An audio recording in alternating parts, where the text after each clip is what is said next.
Welcome back to my channel. নমস্কার, আমার নাম শ্রিয়া দত্ত। আমরা এই চ্যানেলে বই নিয়ে আলোচনা করি। যারা চ্যানেলে নতুন তাদেরকেও এই চ্যানেলে ওয়েলকাম। আজকে আমরা যে বইটা নিয়ে কথা বলবো, সেই বইটার ১ম দুটো খণ্ড নিয়ে আমরা এর আগের দুটো ভিডিওতে কথা বলেছি। আজকে সেই বইটার একদম অন্তিম পর্ব নিয়ে আমরা কথা বলবো। বইটির নাম হচ্ছে অম্বুবাচী। এটা অন্তিম পর্বের বই। আর বইটির লেখিকা মধুমিতা সেনগুপ্ত, বিভা পাবলিকেশন থেকে প্রকাশিত। বইটির মুদ্রিত মূল্য হচ্ছে ১৮৮। প্রথমে আমরা দেখতে পাচ্ছি ভানুর বিয়ে এবং তার আগে জ্যোতিপ্রকাশের এক দূরসম্পর্কের শ্যালিকার সাথে তার দেখা হয় বেনারসে গিয়ে। এবং বেনারসে গিয়ে সেই শ্যালিকা অর্থাৎ শশী জানতে পারে যে জ্যোতিপ্রকাশ সন্ন্যাস গ্রহণ করেছেন এবং সে সাধুদের সাথে মিশছে এবং সাধুদের সাথে বিভিন্ন তীর্থযাত্রায় যাচ্ছে এবং সেইভাবে সে কিন্তু নিজের ডাক্তারিটা ভোলেনি। ডাক্তারিটা সে সাধুদের মধ্যেও করছে, যখন যে চিকিৎসা চাইতে আসছে সে বিনি পয়সায় চিকিৎসা করছে। এবং আমরা দেখতে পাচ্ছি এই বইটার প্রথম দিকটাতে যে শশী এবং তার দাদা দুজনেই তাকে বোঝানোর চেষ্টা করছে যে কেন ফিরে যাওয়া উচিত, এবং জ্যোতিপ্রকাশ তাদেরকে বলছে যে সে কেন ফিরে যেতে ইচ্ছুক নয় এবং সে কেন ফিরে যেতে চায় না। এরপরে আমরা দেখি যে জ্যোতিপ্রকাশকে আর খুঁজে পাওয়া যাচ্ছে না, জ্যোতিপ্রকাশ অন্য কোথাও একটা চলে গেছে এবং তাকে কেউ খুঁজে পায়নি। শেষ পর্যন্ত এই শশী এবং তার দাদা জ্যোতিপ্রকাশদের বাড়িতে এসে খবর দেয় যে তাদের সাথে জ্যোতিপ্রকাশের দেখা হয়েছে এবং এই ঘটনা হয়েছে, এই সমস্ত তাদের মধ্যে কথাবার্তা হয়েছে। এবং তারপরে বাড়ির সবাই এটা ভেবে খুশি হয় যে বাড়ির ছেলেকে পাওয়া গেছে, কিন্তু তারা এটা ভেবে আবার মন খারাপটা তাদের আরেকটু বেড়ে যায়, কান্নাকাটিটা আরেকটু বেড়ে যায়, কারণ সে ফিরে আসেনি। এরপরে আমরা দেখতে পাচ্ছি যে শান্তির খবর তারা পাচ্ছে এবং আহ এইভাবে গল্পটা খানিকটা এগোচ্ছে। অন্যান্য চরিত্রদের মধ্যে সূর্যশঙ্কর বিপ্লবী দলে যোগ দিয়েছে। সে মাঝখানে ক্যামেরন সাহেবকে এক সন্ন্যাসিনী হত্যা করে। এবারে বোঝা যাচ্ছে না যে সন্ন্যাসিনী আসলে কোনো মহিলা না পুরুষ, কারণ সেই সময় অনেক কটা বিপ্লবী দল ক্যামেরন সাহেবকে খোঁজার জন্য চেষ্টা করেছিল এবং ক্যামেরন সাহেবের যা চরিত্র আমরা দ্বিতীয় বইটাতে পাই তাতে দেখা যায় ক্যামেরন সাহেব একজন অত্যন্ত আহ লোভী মানুষ, মহিলাদের শরীরকে আহ ব্যবহার করতে চায় বা আহ মানে মহিলাদেরকেই এক্সপ্লয়েট করতে চায়। তো সেই রকম একটা দৃশ্য দেখা যাচ্ছে যে ক্যামেরন সাহেবের এরকম খবর এসছে যে ক্যামেরন সাহেব নাকি একজন সন্ন্যাসিনীর ওপর তার চোখ পড়েছিল এবং সেই সন্ন্যাসিনী সেলফ ডিফেন্সে তাকে মেরে ফেলে। এভাবে ক্যামেরন সাহেব মরে যায়, কিন্তু সেই সন্দেহটা থেকেই যায় যে কোনো বিপ্লবী দল তাকে মেরেছে। এরপরে একটা বিপ্লবী দলকে কিন্তু খুঁজে পাওয়া যায় না তারপর থেকে। অন্যদিকে আমরা দেখতে পাই যে কুমুদ অনেক বড় ডাক্তার হয়ে গেছে এবং নিশীথ নিশীথের একটা খুব ইম্পর্টেন্ট কাজ আছে এই বইটাতে, খুব ইম্পর্টেন্ট, সেটা একটু পরে বলছি। কুমুদ চিকিৎসা করে, যেখানে তার পোস্টিং সেখানে সে চিকিৎসা করে, সে গরিব দুঃখীদেরও চিকিৎসা করে, সে আবার ইংরেজদেরও চিকিৎসা করে। কিন্তু সে খবর পাচ্ছে যে বিম্ববতী আহ সন্তান সম্ভবা এবং বিম্ববতী গর্ভবতী অবস্থায় রয়েছে। তখন কিন্তু তার টনক নড়ে, তখন তার মনে হয় তাহলে এইবারে অন্তত জ্যোতিপ্রকাশ দাদাকে ফিরিয়ে আনা উচিত, কারণ জ্যোতিপ্রকাশ দাদা না থাকলে মানে বিম্ববতীকে সে একা সামলাতে পারবে না এবং সে ছুটিও পাচ্ছে না, কারণ সেই সময় এক মারণ রোগ ছড়িয়ে পড়ছে এবং সেই মারণ রোগে প্রচুর মানুষ অসুস্থ হচ্ছেন। সেই জন্য তাকে ইংরেজরা সে যে যাদের আন্ডারে কাজ করে তারা তাকে ছুটি দিচ্ছে না এবং সে আসতে পারছে না। তো সেই সময় কুমুদের একটা নিজস্ব টালমাটাল চলে যে আমি কি চাকরিটা ছেড়ে দেবো না আমার চাকরিটা রাখা উচিত, সেরকম। এবং বাড়ির চিলিকে জানে, বাড়ির লোক বলে না একদমই দরকার নেই, যা হয়। আহ এসবের মাঝখানে একটা খুব ইম্পর্টেন্ট জায়গা আমি বলতে চাই, সেটা হচ্ছে যে সূর্যশঙ্কর যখন পুরোপুরি মানে এবার সে ঠিক করেই নিয়েছে যে সে এবারে পুরোপুরি বিপ্লবী হয়ে যাবে, তখন সে খবর পাচ্ছে যে তার স্ত্রী সুহাসিনী সন্তান সম্ভবা। এবং সে যখন জানতে পারছে তখন সে বলছে যে মানে ভারত মাতা ক্ষমা করো, আমি হয়তো এবারে আর তোমার মানে সেবা করতে পারবো না। অর্থাৎ সে যখন নিজে জানতে পারছে যে সে বাবা হচ্ছে, তখন সে ঠিক করছে যে তখন মানে তার তার সন্তানকে ছেড়ে সে যেতে পারছে না।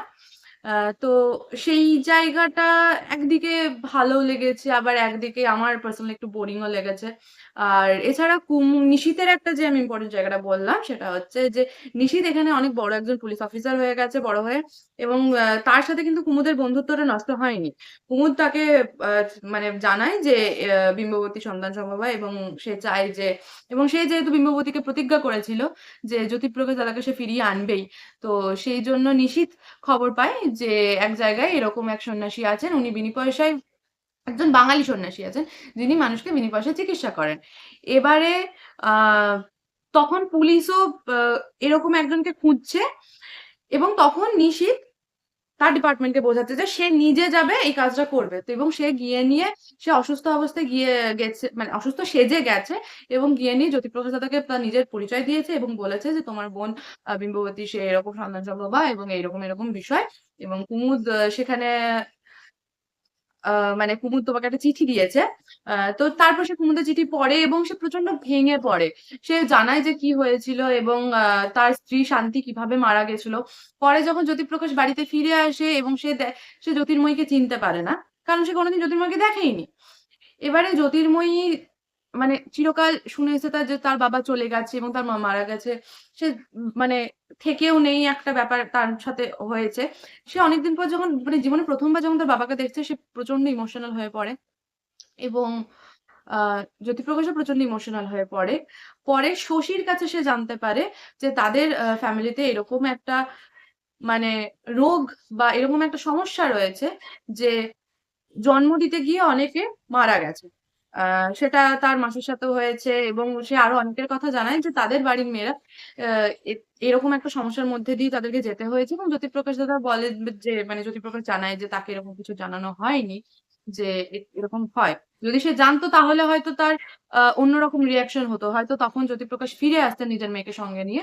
কিন্তু জ্যোতিপ্রকাশের মনে হয়েছিল যে তার জন্যেই হয়তো, তার গাফিলতির জন্যে হয়তো তার স্ত্রী মারা গেছে।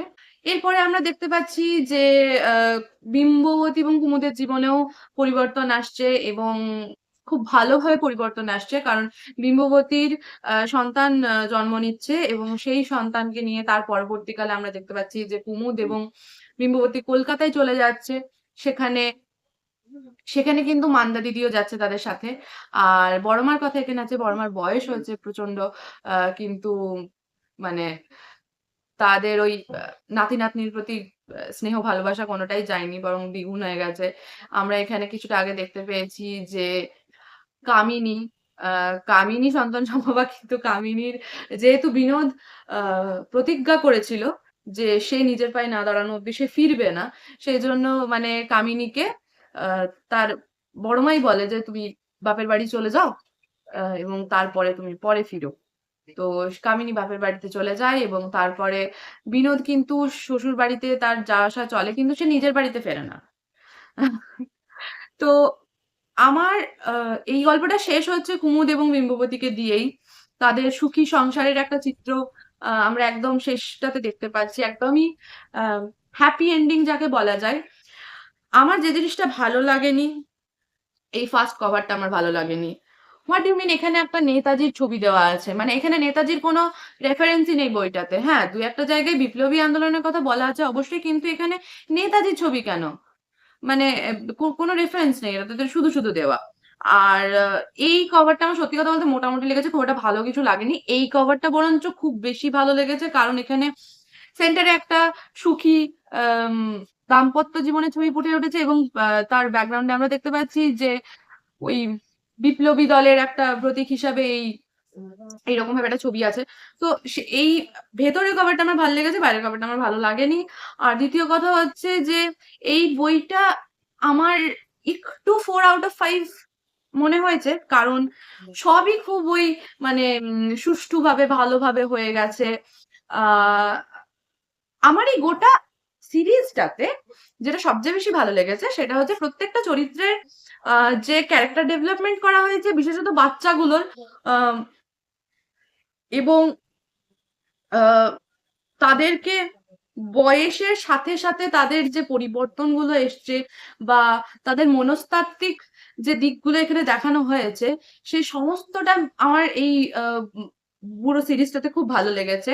আমার বেসিক্যালি সামাজিক উপন্যাসগুলো পড়তে এইজন্যই ভালো লাগে। কারণ এখানে মানুষের মনস্তত্ত্ব নিয়ে আ মানে ক্লিনিক্যালি পড়াশোনা না করেও অনেক কিছু বোঝা যায়। তো যাই হোক, এই বইটা স্পেসিক্যালি 4 আউট অফ 5। আর গোটা সিরিজটা যদি বলি সেটা আমার 4 আউট অফ 5। তো যদি কারোর খুবই ওই ফিল গুড একদম সেই একটা পিঙ্কিশ একটা ওরকম খুব একটা কমপ্লিকেটেড নয়, এরকম একটা যদি বই পড়তে ইচ্ছে করে তাহলে এই পুরো সিরিজটা রেকমেন্ড করতে পারি আমি। বাট হ্যাঁ, মানে এরকম না যে বারবার পড়তে ইচ্ছে করবে। একবার পড়লাম ঠিক আছে। আমার পার্সোনালি সেটাই মনে হয়েছে। তো এই ছিল আজকের ভিডিও। আশা করি ভালো লেগেছে। যদি ভালো লেগে থাকে তাহলে সেটা কমেন্টে জানিও। যদি না ভালো লেগে থাকে সেটাও কমেন্টে জানিও। আর দেখা হচ্ছে পরের সপ্তাহে। till then সবাই ভালো থেকো, সুস্থ থেকো অ্যান্ড টাটা।